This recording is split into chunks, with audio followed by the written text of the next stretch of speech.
સુરેન્દ્રનગર જિલ્લામાં નવા પરિપત્ર સામે આક્રોશનું જ્વાળા ભભૂકી ઉઠ્યું છે। મૂડી, વઢવાણ અને ધાંગધ્રા સહિત 30થી વધુ ગામોના 2000થી વધુ ખેડૂતો પરિવાર સાથે રોડ પર ઉતરી આવ્યા। વીમાના ઉલ્લેખ વગરના અન્યાયી પરિપત્રને રદ કરવા, માર્કેટ ભાવથી 4 ગણું વળતર આપવા અને અકસ્માતમાં જવાબદારી નક્કી કરવા જેવી 24 આક્રમક માંગો સાથે કલેક્ટર કચેરીએ ખેડૂતો અને પોલીસ વચ્ચે ઘર્ષણ સર્જાયું। વળતર નહીં મળે તો ખેડૂતોએ ઉગ્ર આંદોલનની ચીમકી પણ ઉચ્ચારી છે।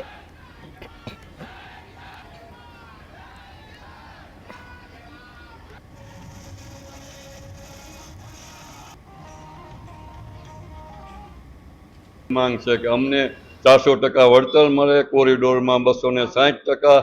બીજું કે જ્યાં તાર નીકળે ત્યાં કોઈ એક્સિડન્ટ થાય કે એના માટે કોઈ વીમોનું કવચ બનાવે। સરકાર અમારી માંગ જ્યાં લગી નહીં સ્વીકારે ત્યાં લગી આંદોલન ચાલુ રહેશે। જય માતાજી, જય ભારત।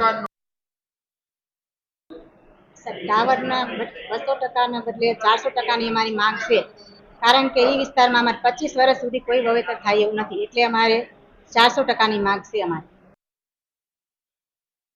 અમે કલેક્ટર સાહેબને આવેદન દેવા માટે એટલા માટે આવ્યા હતા કે ગુજરાત સરકારે જે પરિપત્ર એમઆરસી કમિટી માટેનો રજૂ કર્યો છે એ અમને અમાન્ય છે। કારણ કે અમારી પેલી પ્રાયોરિટી તો કે જે અમારી સુરેન્દ્રનગર જિલ્લાની જમીન ફળદ્રુપ જમીન છે, એટલા માટે અમારે આ કોઈ સંજોગોની અંદર આ એવી થાંભલા જોતા નથી।